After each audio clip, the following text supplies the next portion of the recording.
పాకిస్తాన్ మాజీ ప్రధాని ఇమ్రాన్ ఖాన్ చనిపోయారా? పాక్ జర్నలిస్టు చేసిన ఆరోపణలో వాస్తవమేనా? జైల్లోనే ఇమ్రాన్ మృతి చెందాడంటూ ప్రచారం జరగడంతో ఆయన అభిమానులు ఆందోళనకు దిగారు. మరోవైపు ఇమ్రాన్ను కలిసేందుకు అనుమతించకపోవడంపై కుటుంబ సభ్యులు అనుమానం వ్యక్తం చేస్తున్నారు.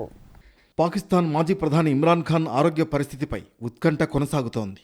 ఇమ్రాన్ ఖాన్ జైల్లోనే మరణించి ఉండొచ్చని పాకిస్తాన్కు చెందిన సీనియర్ జర్నలిస్ట్ వజాహత్ సయీద్ ఖాన్ సంచలన ఆరోపణలు చేశారు. ఇమ్రాన్ ఖాన్ ఇప్పటికే మృతి చెంది ఉండొచ్చని రావల్పిండిలోని పాకిస్తాన్ ఆర్మీ జనరల్ హెడ్ క్వార్టర్స్లో పనిచేస్తున్న 3 సీనియర్ అధికారులు తనకు చెప్పినట్లు వజాహత్ చెప్పడం కలకలం రేపింది.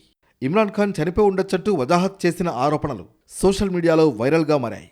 పీటీఐ పార్టీ కార్యకర్తలు, ఇమ్రాన్ అనుచరులు రోడ్లపైకి నిరసనకు దిగారు. జైల్లో ఉన్న ఆయన్ను కలిసేందుకు కుటుంబ సభ్యులకు అనుమతి ఇవ్వడం లేదంటూ పాకిస్తాన్ తెహ్రీకే ఇన్సాఫ్ పీటీఐ పలుమార్లు ఆరోపించింది. ఆయనకు సరైన వైద్యం అందడం లేదని కూడా పార్టీ నేతలు చెబుతున్నారు. ఇమ్రాన్ కుటుంబ సభ్యులు, పీటీఐ నేతలు అడియాలా జైలు సమీపంలో ఆందోళనకు దిగారు. ఆయన ఆరోగ్య పరిస్థితిపై స్పష్టత ఇవ్వాలని డిమాండ్ చేశారు. ఇమ్రాన్ను కలిసేందుకు అనుమతి ఇవ్వకపోతే ఇస్లామాబాద్కు లాంగ్ మార్చ్ చేపడతామని పీటీఐ ప్రకటించింది. మరోవైపు ఇమ్రాన్ ఖాన్ మరణించారన్న వదంతులపై పాకిస్తాన్ సైన్యం కీలక ప్రకటన జారీ చేసింది. ఇమ్రాన్ ఖాన్ బతికే ఉన్నారని, అడియాలా జైల్లో ఖైదీగా ఉన్నారని పాకిస్తాన్ సైన్యానికి చెందిన inter services public relations ISPR తెలిపింది.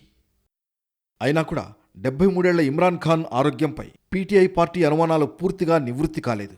జైల్లో ఉన్న ఆయనను కలిసేందుకు కుటుంబ సభ్యులను, వ్యక్తిగత వైద్యులను వెంటనే అనుమతించాలని పీటీఐ డిమాండ్ చేస్తోంది. ముఖాముఖి భేటీకి అనుమతిచ్చి ఆయన ఆరోగ్య పరిస్థితిపై పూర్తి పారదర్శకత చూపించే వరకు తమ ఆందోళనలు ఆపుబోమని పార్టీ స్పష్టం చేసింది.